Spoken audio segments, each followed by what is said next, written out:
కిరాక్ news వింటే అదిరిపోతుంది.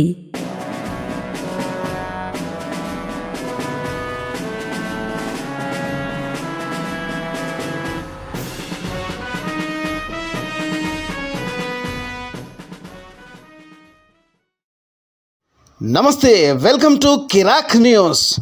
తెలంగాణ మొట్టమొదటి శాసనసభలో కాంగ్రెస్ పార్టీ బీఆర్ఎస్ పార్టీ వైఖరిని తూర్పారబట్టింది.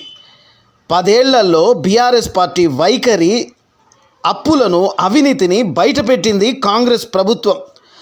ఇక 1956 నుంచి 2014 వరకు తెలంగాణలో కాంగ్రెస్ పార్టీ 4,98,000 కోట్ల నిధులను అప్పు చేసి దాని ద్వారా హైటెక్ సిటీ, రింగ్ రోడ్డు, శ్రీశైలం, నాగార్జున సాగర్ ఇలా ఎన్నో ప్రాజెక్టులను, రోడ్ల నిర్మాణాన్ని చేపట్టింది.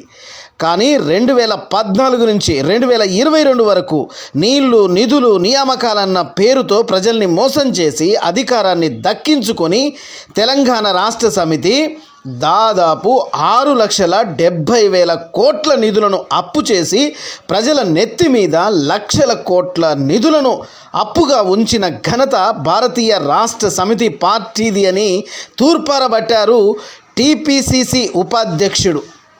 మీరు చేసిన అవినీతి అక్రమాలను బయట పెట్టొద్దా? తెలంగాణ శాసనసభ సాక్షిగా శ్వేతపత్రం రిలీజ్ చేస్తే వాటిని తప్పుదోవ పట్టించడం ఎంతవరకు సమంజసం అంటూ నిలదీశారు టీపీసీసీ రాష్ట్ర ఉపాధ్యక్షుడు చామల కిరణ్ కుమార్ రెడ్డి. తెలంగాణ రాష్ట్రం ఏర్పడ్డాక ఇచ్చిన కాంగ్రెస్ పార్టీని మోసం చేసి, ప్రతిపక్ష పార్టీలను నిర్వీర్యం చేసి, స్వాతంత్రాలు లేకుండా, వాస్తవాలు బయట పెట్టకుండా, ఆర్టీఐని కూడా పని చేయకుండా చేసిన పాడు ఘనత మీది కాదా అంటూ గట్టిగా వాతలు పెట్టారు. అప్పుల కోసం దేన్ని వదలకుండా ఆఖరికి కార్పొరేషన్ పేరిట కూడా అప్పులు చేసిన ఘనత మీ దరిద్రమైన పాలనది అంటూ గట్టిగా హెచ్చరించారు. ఖచ్చితంగా కాంగ్రెస్ ప్రభుత్వం 6 గ్యారంటీలను అమలు చేస్తోంది. ఇప్పటికే 2 పథకాలను అమలు చేశాం అంటూ ఖచ్చితంగా కాంగ్రెస్ పార్టీ ఎక్కడ నుండి పాలన మొదలు పెడుతుందో ప్రజలకు తెలియజేసేలా మా పరిపాలనను కొనసాగిస్తామని కుండ బద్దలు కొట్టినట్టు చెప్పారు. ఇక ప్రతిపక్ష పార్టీలు ఖచ్చితంగా ఉండాలి, వాళ్ళ బండారాన్ని ప్రజా కోర్టు ముందు నిలబెడతామంటూ తీవ్ర స్థాయిలో విరుచుకుపడ్డారు టీపీసీసీ రాష్ట్ర ఉపాధ్యక్షుడు చామల కిరణ్ కుమార్ రెడ్డి. ఇది కదా కిరాక్ న్యూస్ అంటే. ప్రభుత్వ వైఖరి, పెట్టిన ఖర్చును శ్వేతపత్రం ద్వారా తెలంగాణ ప్రజలకు అసెంబ్లీ వేదికగా చర్చలోకి తీసుకొచ్చి ప్రజలకు తెలియజేయడం జరిగింది. 1956 నుంచి 2014 వరకు తెలంగాణ మీద ఖర్చు జరిగింది 4,98,000 కోట్లు మాత్రమే. దాంట్లోనే మనం ఈరోజు చూస్తున్నాం, హైటెక్ సిటీ కానీ, రాజీవ్ గాంధీ అంతర్జాతీయ ఎయిర్పోర్ట్ కానీ, రింగ్ రోడ్ కానీ, శ్రీశైలం కానీ, నాగార్జున కానీ, ఇంకెన్నో ప్రాజెక్టులు సస్యశ్యామలంగా ఉన్నటువంటి పరిస్థితి, కొన్ని ఇబ్బందులు ఉన్న పరిస్థితి వాస్తవం. నీళ్లు, నిధులు, నియామకాల మీద తెచ్చుకున్న తెలంగాణ ఇది. తెలంగాణ వచ్చిన తర్వాత 2014 నుంచి 2023 మనం ఇప్పుడున్నాం, 6,70,000 కోట్ల అప్పు ఈ రోజు ఉంది. 72,000 కోట్ల అప్పుతో వచ్చిన తెలంగాణ, ఆ రోజు మనకు అన్ని పంచినప్పుడు, తెలంగాణ ప్రత్యేక తెలంగాణ వచ్చినప్పుడు మనకు పంచిన అప్పు 72,000 కోట్లు. ఈ రోజు 6,70,000 కోట్లు. 6 లక్షల కోట్ల అప్పు. ఆర్టీఐలు పనిచేయకుండా, తెలంగాణ ప్రజలకు వాస్తవాలు తెలియకుండా, జీవోలు వస్తే కూడా అవి వెబ్సైట్లో పెట్టకుండా, ఏం జీవో రిలీజ్ చేసిరో కూడా తెలియకుండా పరిపాలన అందించినటువంటి బీఆర్ఎస్ ప్రభుత్వాన్ని ఈరోజు మేము అసెంబ్లీలో ఒక శ్వేతపత్రం ద్వారా నిలదీయడానికి కారణము, మేము ఇచ్చినటువంటి గ్యారంటీలను చెయ్యమని కాదు, ఈ అప్పులు ఉన్నాయని.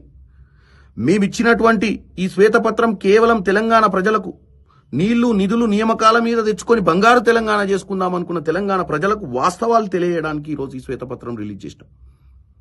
ఎంత అప్పు చేసిర్రు, ఎంత వడ్డీలు కడుతున్నాం, కార్పొరేషన్ల పేరిట కూడా అప్పు చేసిరు. కాబట్టి మేము ఈ శ్వేతపత్రం రిలీజ్ చేసింది విమర్శలు వచ్చే విధంగా, మేము ఇచ్చిన గ్యారంటీలను తెలంగాణ ప్రజలకు 6 గ్యారంటీలను మేము చేస్తాం. ఆల్రెడీ 2 ఇనిషియేట్ చేసినాం, మిగతాయి కూడా చేస్తాం. కానీ చేయకముందు ప్రోగ్రెస్ రిపోర్ట్, గత 10 ఏళ్లలో బీఆర్ఎస్ ఏం చేసిందో వాళ్ళకి తెలవాలి. మేము ఎక్కడి నుంచి మొదలు పెడుతున్నాం మా పాలన అని కూడా తెలవాల్సిన అవసరం ఉంది కాబట్టి ఇది చేస్తున్నాం. కాబట్టి దయచేసి తెలంగాణ ప్రజలు మళ్ళీ ప్రతిపక్షాలు చెప్పే అటువంటి మాటలు నమ్మకండి. మేము ప్రతిపక్షాల 39 మంది ఎమ్మెల్యేలు 8 మంది బీజేపీ 7 మంది ఎంఐఎం ఎమ్మెల్యేల ముందు ఒక స్ట్రాంగ్ అపోజిషన్ ముందు ఈరోజు శ్వేతపత్రం రిలీజ్ చేసి డిబేట్ పెట్టగలిగినాం. 9.5 ఏళ్లలో ఏ రోజు డిబేట్లు జరగలే.